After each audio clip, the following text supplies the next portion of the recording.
excited to be here today with ADU Advantage, Dr. Sharon Barnes. She is an accomplished publisher. We want to hear all about that today in the ADU space. So, if you're here and you're watching this video, you got to stay tuned, get all the details of what this amazing woman in the space of ADU is doing. She's a CEO, she's a certified ADU specialist, and she's going to talk to us about green design. I'm looking to learn a little bit more about green design. So without further ado, Doctor, please introduce yourself. Tell us about your company. Let us know all things that you're doing out there in the community with regards to ADUs. Oh, thank you, Catherine. It's such an honor to be with you always. And yeah, I'm really excited about the ADU industry, what it's doing, how it's helping people. And I mean, not too long ago, I was just like, somebody asked me, why are you so passionate about ADUs? And I had to stop and think about it, and I go back to early leadership training and work development when people always say, well, what would you do for free if you could do it? What are you passionate about that you can make a living out of, and so forth? And I struggle with that question. I'm in my second career, say second or third career now. But when I think about accessory dwelling units, I'm so excited because it actually brings three of my main skill sets to bear. And I practiced law for 25 years. So as an attorney, I understand how to analyze situations, apply laws and facts to your particular one to get your best outcome. Then I'm in the real estate space, and I've been certified with residential real estate, commercial real estate. And a lot of things that people aren't talking about is that accessory dwelling units is really kind of hybrid between the two. Because up until this new evolution of ADUs and being able to build them in your backyard, any type of development or construction on land is commercial. And I had this conversation with many people over the years that say, well, it's zoned residential. I said, yes, but it's a vacant lot. If you want to build on it, that's commercial. Lending is different. Requirements are different. Costs are going to be different. And so now we have the ability to build an ADU in the backyard for homeowners and to make additional living spaces when we're in such a crisis across the country. And it's very exciting because it's allowing people to leverage what they already own and control. Here in California, we always talk about how expensive real estate is. And so now, my company, ADU Advantage, was birthed during the COVID, during shutdown. I'm a licensed realtor, like I said, doing commercial and residential, and everything shut down. And so how do you help people? And in talking to family, friends, and my sphere of influence, everybody was thinking about their living spaces a little bit different. Okay. Families had to come back together, because income was cut off. Adult kids and grandkids come back to the family home and so forth. And I think when the doors opened and we came out, everybody's kind of looking back at, okay, if something like this happens again in our lifetime, or if my family has a crisis, how can I help them? And ADUs is kind of like an answer to that, So for in the residential and commercial background and real estate, from the legal background, and then this passion of helping people.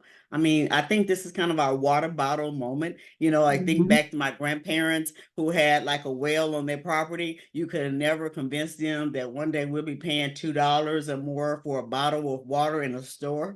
Okay. I mean, if we would have got that, maybe we would have invested something. This is kind of the water bottle moment. I mean, this is to leverage what you already own and control. And what I realized in the company when I started is taking some evolutions because, as a former attorney and real estate, I am used to working in teams, working with other professionals, putting, all different aspects of a transaction or an investment project together, and everybody coming together for the good of the overall project. And so when I really stood back and looked at the ADU industry and evolving towards homeowners, I saw there was a gap. There's a plethora of information out there for homeowners are learning about ADUs. I really have a little stickler about what you call them because people call them granny flats, tiny homes, and whatever. I think it's the that legal background. Words matter. The law Mhm. says accessory dwelling units. The law also refers to secondary structures and additional living units. Those are the terms that you can use to get kind of the right answers when you're talking to agencies or government officials or reading legislation or trying to find out what your rights are about. You know, I tell this story because I was working on behalf of a client. I was down at the county agency, and I encountered this gentleman who came in, and he was all upset. And he said he needed to know whether his casita was permitted. He said, when I bought it, he said the seller and the realtor told me it was permitted. And his whole conversation kept going round and round about the seller and the realtor told him it was permitted. And now he got this notice that said it's unpermitted. He had a contractor come back and tell him it's unpermitted. He needs to know what is going on. Okay. His wife is on the phone and he's just all upset. And so of course he's sitting there and John, I'm interested because it's in my, my real well here. And I'm trying to see what happened. And so I'm talking to him. And the thing that really occurred when he did get called to the counter, and he walks up to the representative and he says, I need to know whether my casita is permitted. The realtor and the seller said it was permitted. Now I get this darn notice that says it's not. He says, sir, casitas are not a permittable structure. He said, what? And when I get to that point in the story, a lot of even realtors say, what? Right. It's like, it's not a permittable structure. He said, but what I can do is to see whether or not it was permitted as an accessory dwelling unit. What's your address? Let me look it up. So he looked at it and he said, well, unfortunately, he said it's not permitted as an accessory dwelling unit. He said, but it was permitted as a bedroom. Okay, so when you sit here and I got that legal cap on, and I mean, this man has relied on the seller and the realtor, and they said it was permitted, but not for his intended use, not for what he eyeballed. I mean, we can't eyeball and say that it's an ADU. And so this is just a lot of the issues that come up with dealing with ADUs and homeowners trying to manipulate, and maneuver through the system. And then a lot of times when, as a realtor, we come upon a property that has a secondary unit, the owner wants to sell it. They think it's worth X amount of dollars more because they have it, but it was there when they bought it. They don't know what the status is. So that's just a whole another line. But this particular gentleman, when he was there, the saving grace, I think, for the seller and the realtor was that somewhere along the process, he did get the drawings, that seller had the drawings. But then the question comes up when I'm talking to realtors, at what stage in the process do you, number one, verify that the seller has documentation and drawings for whatever improvement, especially a complete structure on their property? Then what do you do when they don't know the status and it was there when they bought it? And you have a buyer who's saying, I like this property because I can rent this unit out as rental income when I buy it. And he's relying on you as the real estate expert. Yep. And I've had realtors tell me that I just tell them to go down to the county and figure it out. Go down and they just have to figure it out. That's not my expertise. But it's like, well, they don't even say it's not the expertise. They just tell them to go figure it out. But it's like with the changing laws, especially the ones we have that went in effect this year, especially the one about condolizing ADUs and able to sell them differently, and the fact that ADUs are real estate and you are a licensed realtor. I know there has been years that realtors haven't really paid attention to ADUs because we didn't know how we made commission off of them unless we had the opportunity to list one that had a structure on it or work with an investor who wanted to build a structure on it, and we were looking for properties, and and investors buy them without, inspections and whatever. So you don't have to, become an expert in ADUs to satisfy them and not get in trouble. But now it's changing, and ADUs are becoming more mainstream in our real estate transactions. There's even areas on the multiple listing service for realtors that now says, is there an ADU on the property? Yes or no. Then it goes into about 10 questions. Well, I went to a couple of those multi-listing services and I clicked on the help button and I couldn't find any help. Okay. They asked me a question. And then they have one area where it says, is it a standard ADU? As an ADU specialist and everything, I don't know what a standard is. Why are Right. you realtors is the standard? What is standard? So, and I'm kind of rattled on, but this is kind of what I start realizing when I did my first book on how smart realtors are making more money with accessory dwelling units, is that it was really to get the realtor's attention that now you have to pay attention. This is what an ADU is. This is what you need to know in the basics. And you need to know that there are ADU specialists and there are certifications out there. So even if you don't want the certification, reach out to somebody like myself and leverage my network. Bring me in. And sometimes, even bringing me in as a specialist, if your client wants to build an ADU or have ADU issues, it might not even have a direct impact on your commission. Okay. If you want me to walk that walk with you to keep you out of trouble, we can do kind of, like they do a referral, but we can work it out.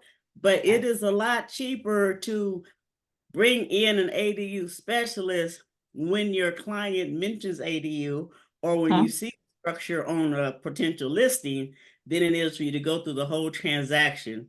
Right. 3 years, someone comes back and sue you because they run down to the county and find out it's not permitted and they relied on you. So that gentleman was really at a crossroads.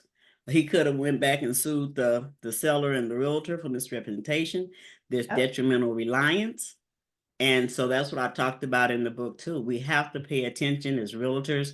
And like I said, there was a gap. So the two basic prongs in my business that I really walk down is to be a resource, educational, and supportive hub to homeowners who want to make the ADU dream a reality for them and their family, and for the realtor that now has people that are coming to them that they're representing that are interested in ADUs and they really don't know how to guide them. That is amazing. Amazing. That's why ADU Advantage is the advantage.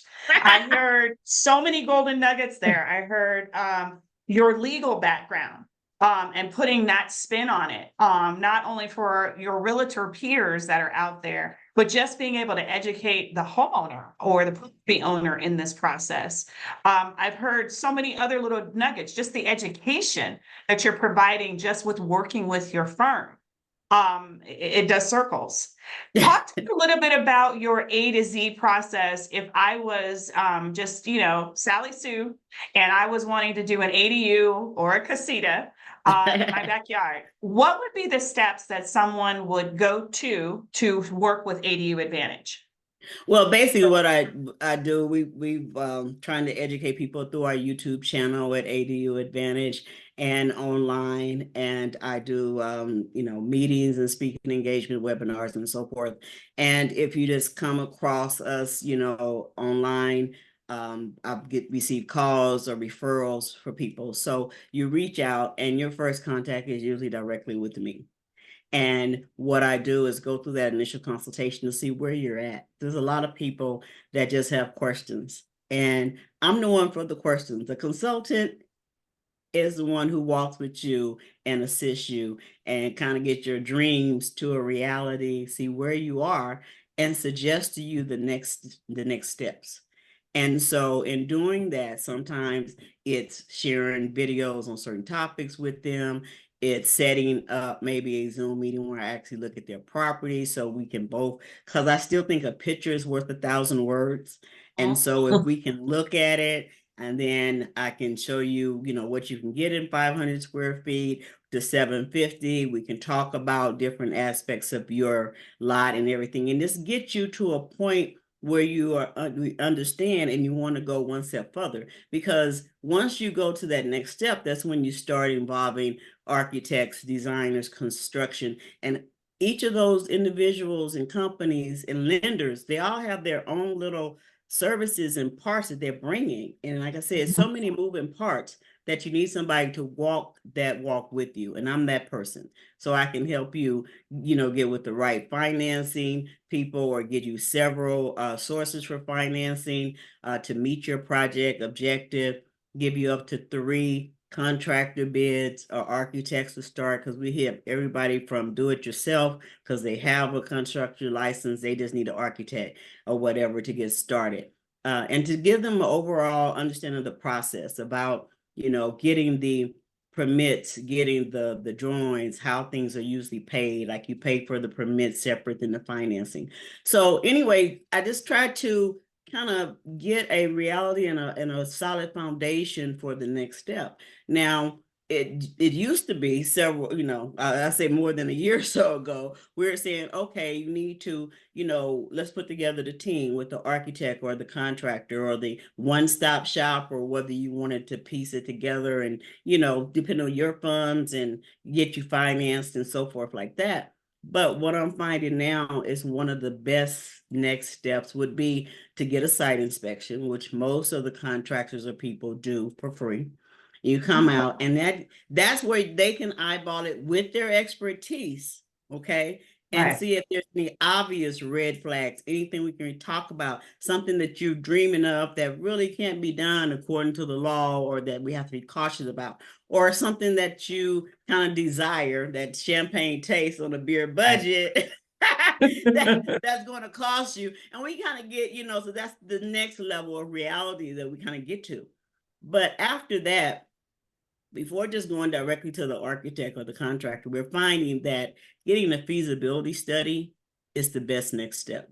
And that feasibility study, when the engineer, because I have a structural engineer I'm working with, as well as contractors and architects, but the person or company that you choose to do the feasibility study, really to come out and put together the characteristics of your property, to put a scope down in the sewer system, to make sure there's no leaks, to do the drone, to verify the property lines, to go with the city or county governing agency and see what you can do on this lot, what's been filed for permits and different things like that, and bring that all together so you can see what your true options are. And then within your budget and your options, we start developing a more detailed plan for you to walk forward. And if that is going towards a one-stop shop or choosing a contractor, depending on how much involvement the client wants with me, but I usually, if they pick a contractor that I have recommended, okay, like I said, give up to 3 bids. You choose who you're going to work with. The contractor bids are not uniformed, and so a lot of time I'm doing Zoom meetings to review the contract, to say, okay, you understand that this contract doesn't include appliances. Over here, they do. You understand this one's saying that you have to buy your own flooring. Okay. So his cost is lower because he's not including appliances, he's not including flooring. All right. Those type of things, so that we can kind of get apples to apples, and we can make adjustments so you can move forward. But through the entire process, I'm the one that I check in to see how it's going. I get calls from the contractor.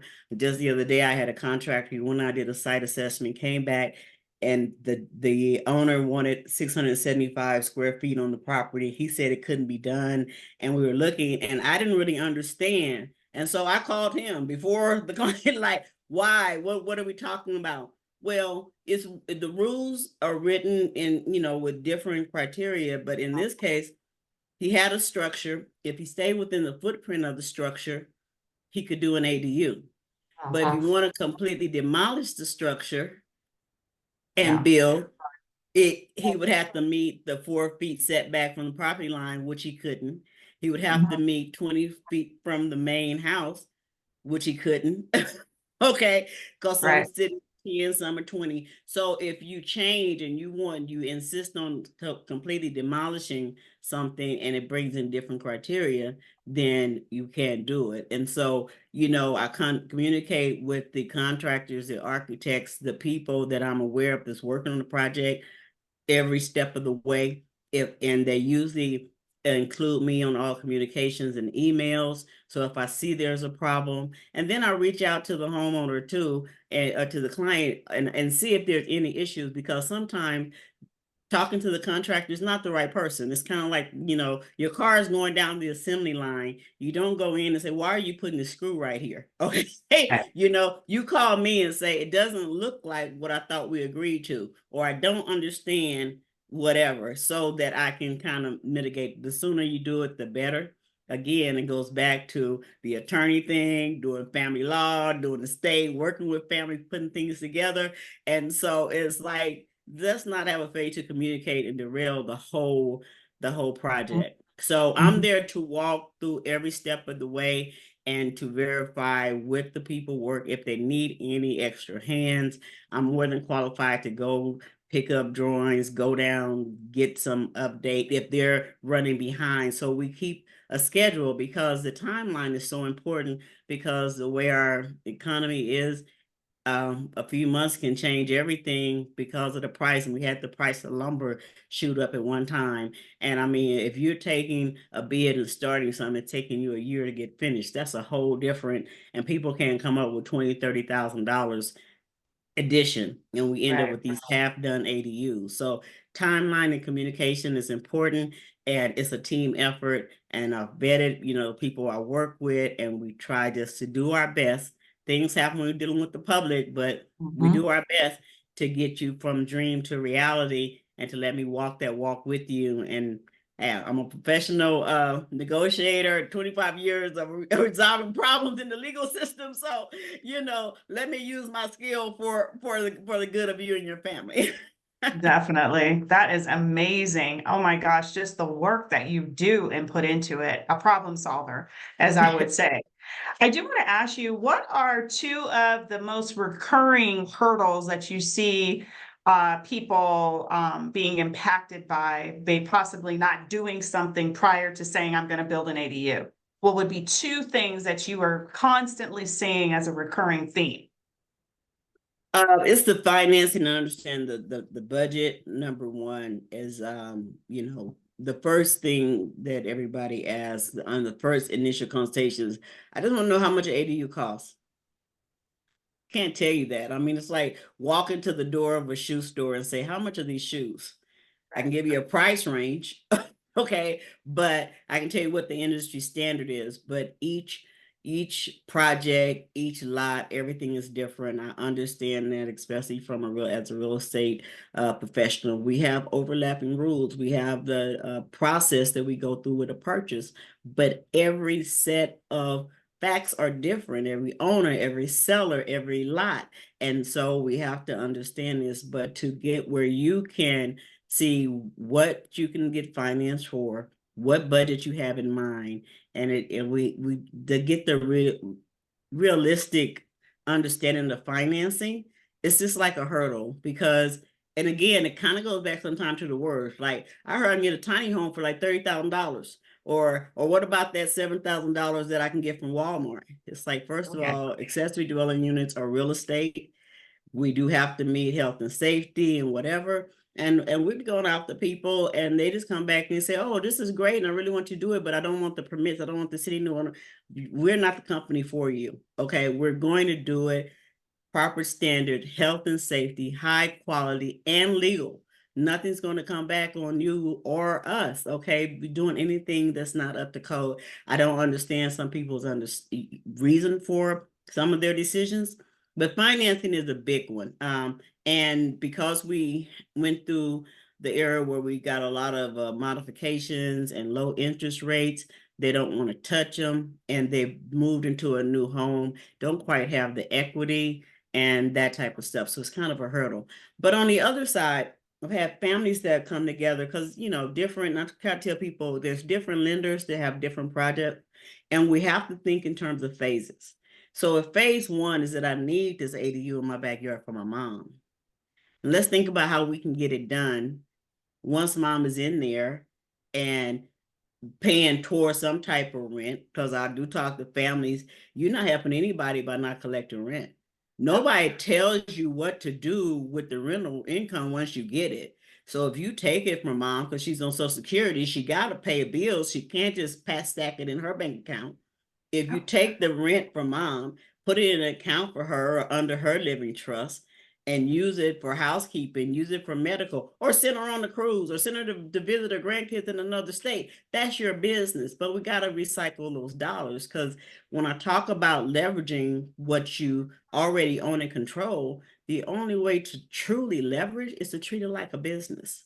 Yep. So one of the things that kind of brought together the legal and the real estate and everything is that helping families maneuver through the family dynamic of the ADU.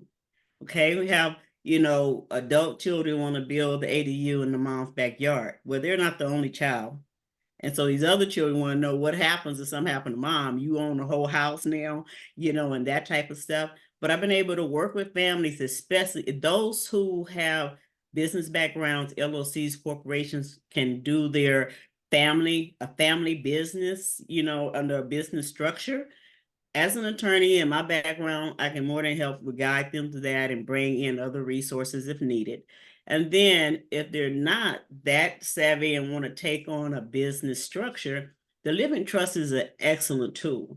And all of us need a living trust. A lot of people don't have one, but some of the joy I've really found has been able to work with families, sit down with them, and document the understanding of the living trust of the ADU in the backyard in the living trust, while everybody's good. Mom's there, daughter's there, family's there, they all understand. Okay, so a third party can come in and see, in this date on 2024, this is what was agreed, and she's responsible for, the total loan against it. She's going to pay the loan back as rent. She's going to pay it to the living trust. The living trust is going to be like the landlord and pay the mortgage off, and we're going to maintain the property and split the taxes and all that stuff. It's all documented. So a third party can come in and see, and avoids any type of basic confusion.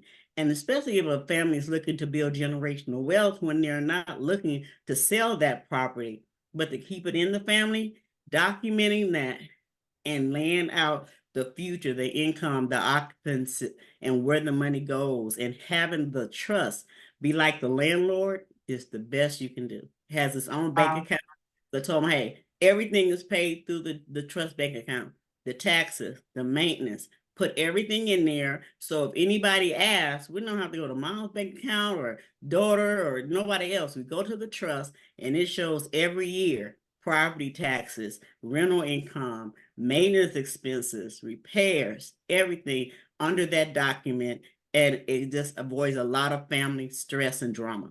And that's where the contractor, the designer, the one who that's another gap in there that they're not working at, because putting the ADU, I would venture to say, talking to hundreds of families, 80% is for adult kids or family. And if that's the case, you got to have a living trust or a business. We have to be able to communicate it to third parties in the worst situations, and have the family have as much comfort and guidance as they can as they transition through whatever they're dealing with.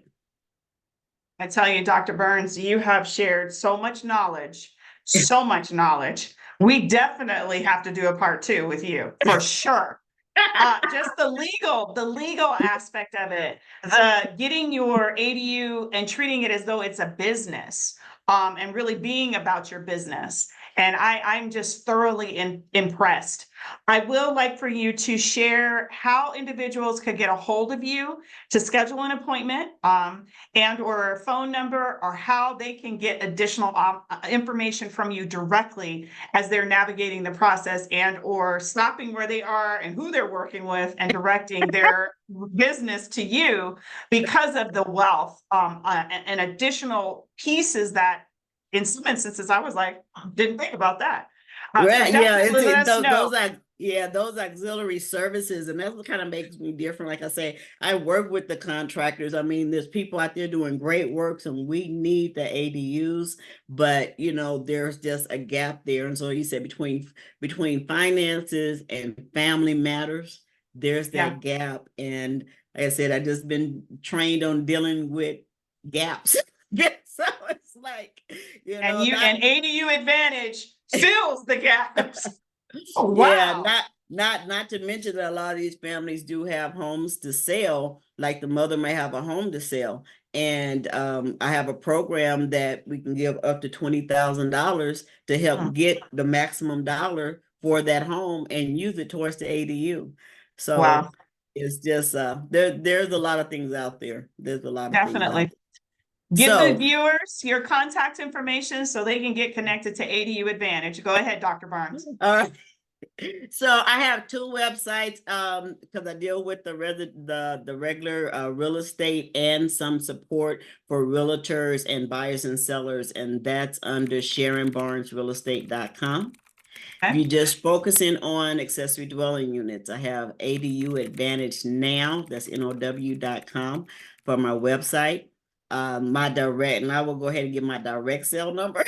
It's 909-708-5263, 909-708-5263. The office number 951-824-6911.